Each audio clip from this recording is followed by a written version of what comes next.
एका पुस्तकातून आगरकर आले बाहेर. सर्वांना अभिवादन करून पुढे बोलू लागले. अहो आंबेडकर, तुम्ही खरं खरं बोललात. यांच्या सदसद विवेकबुद्धीची सोडाच मला तर वाटते विना बुद्धीचाच मानव जन्मला. तर्क वितर्क हा काय करत नाही. त्यासाठी अक्कल असावी थोडी, बाकी काय कोणाला कळत नाही.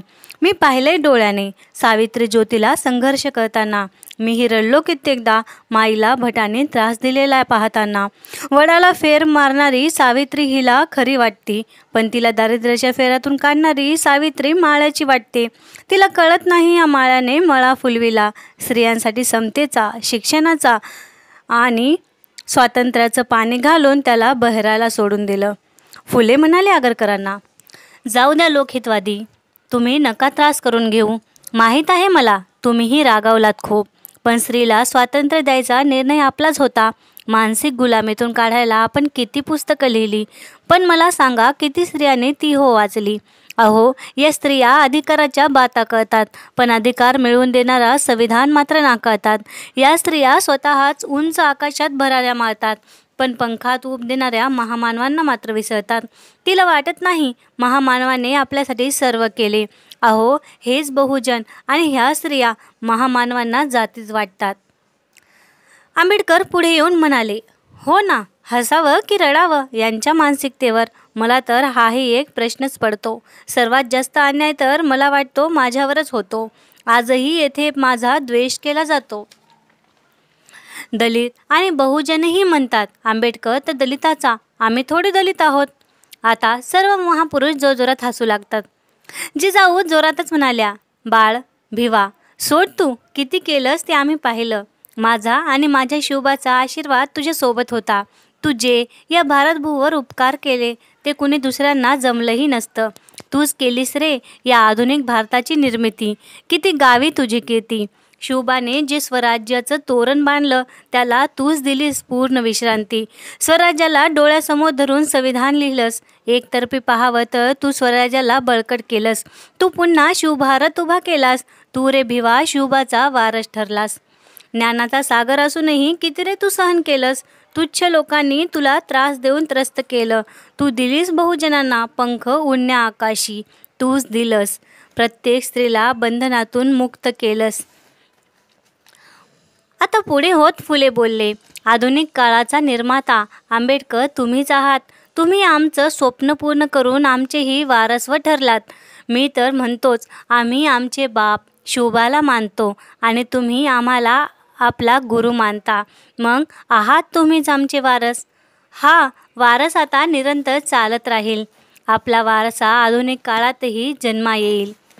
आता राजश्री पुढे होऊन बोलू लागले, आम्ही बोलाव म्हणतो काही, म्हणून हसू लागले आणि हसत हसतच म्हणाले, राजमाता, मी गादीचा वारस तुमच्या अन विचाराचाही बरं का. आंबेडकरांना आम्ही जाणलं होतं, त्यांना मदत करायला पुढेही आलो. आम्हाला कळालं होतं की आंबेडकरासारखा नेता होणेच नाही. किती त्याग करून ते शिक्षणासाठी गेले. परदेशी जाऊन त्यांनी स्वतःचं वेगळं अस्तित्व बनवलं. माय रमाईचा ही खूप मोठा त्याग बरं. मूर्ती त्यागाची म्हणलं तरी खरं खुरं. काय सांगावं व्यथा. तिची माय किती राबली होती ती. माझ्या साहेबाला त्रास नाही व्हावा म्हणून एकटी जळली होती ती. आता छत्रपती शिवाजी महाराज समोर येऊन म्हणाले, हा हा माहीत आहे आम्हाला, म्हणूनच तर जाणतो आम्हीही आंबेडकरांना.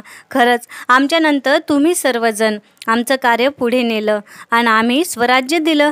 फुलेने दिलं शिक्षण, शाहू तुम्ही दिलं आरक्षण आणि आंबेडकरांना या सर्वांनाही न्याय देऊन या भारताला संविधान दिले. संभाजी महाराज म्हणाले, आंबेडकर तुम्ही म्हणालात ते खरं आणि तुमचा द्वेषही केला जातो तेही खरंच, पण आमचाही विचार करा जरा. आम्हालाही किती द्वेषानं पाहिलं जात होतं. जिवंत होतो तेव्हा तर करतच होते बदनाम. मरणानंतरही शापित राजपुत्रच ठरलो. मरणही आमचं सांगा कोण विसरू शकेल. तुम्हाला काय वाटतं आम्हाला कोणी मुघल मारू शकेल. अशा शिक्षा फक्त सनातनांच्याच असू शकतात. मुघलांनी अशा शिक्षेचा विचारही केला नसेल. आमच्या मृत्यूनंतर मग आली पेशवाई आणि सर्व समाजाची झाली नासधुसाई. पेशव्याने तर बहुजनावरही खूप अन्याय केला. कायदा येथे मग मनूचाच आणला. अंधार पसरला चोहीकडे आणि काळोख दाटला आणि या काळोखाला चिरून फुले नावाचा सूर्य जन्मला. आपल्या तेजाने त्याने काळोख दूर केला. सनातनाच्या धर्मावर प्रश्नचिन्ह उमटविला.